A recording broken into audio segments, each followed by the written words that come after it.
আসসালামু আলাইকুম। কেমন আছেন সবাই? আজকে আপনাদের রান্না করে দেখাবো লাউ দিয়ে চিংড়ি মাছ।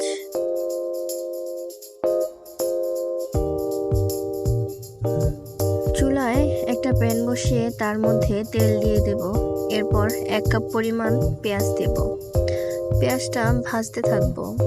লাল হয়ে আসলে এতে চিংড়ি মাছগুলো দিয়ে একটু ভাজতে থাকবো, যাতে চিংড়ি মাছের একটা সুন্দর স্মেল বের হয়।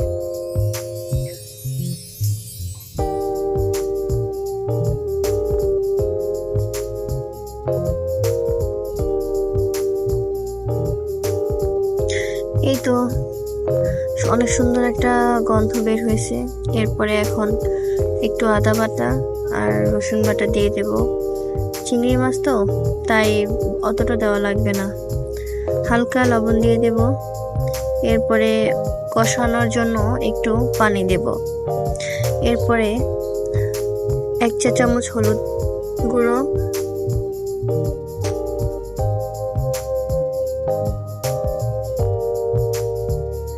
1 চা চামচ মরিচ গুঁড়ো,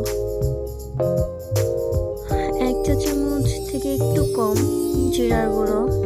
এরপরে সব নেড়ে চেড়ে কষিয়ে নেব মশলাটা ভালোভাবে।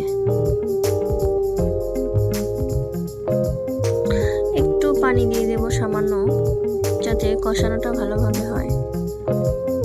এই তো কষানো হয়ে গেছে। এখন লাউ দিয়ে দেব।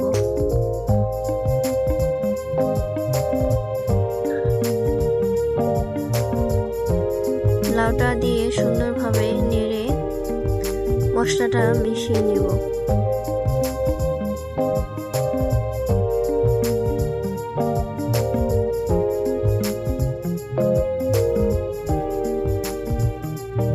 এখন একটু লবণ দিয়ে লাউটাকে আবারও মিশিয়ে নেব লবণের সাথে।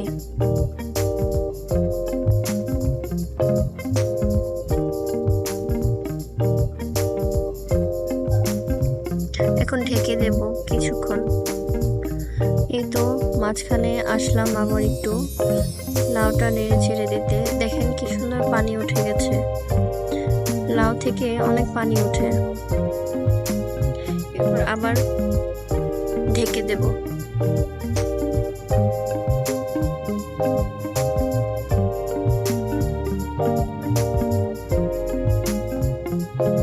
কিছুক্ষণ পরে ঢাকনা উঠিয়ে দেখলাম লাউয়ের পানিটা প্রায় শুকনো শুকনো হয়ে আসছে।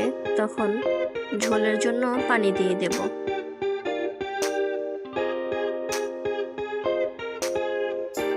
পানিটা বলক চলে এসেছে।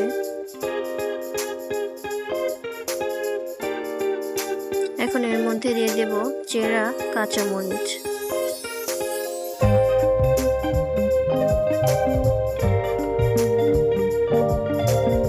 প্রায় হয়ে গিয়েছে লাউ।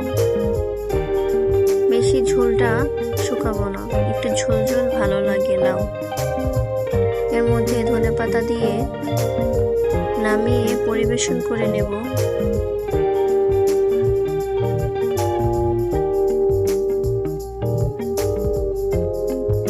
এই তো পরিবেশন করে নিলাম। দেখতে খুবই সুন্দর লাগছে, খেতেও খুব মজা হয়েছে।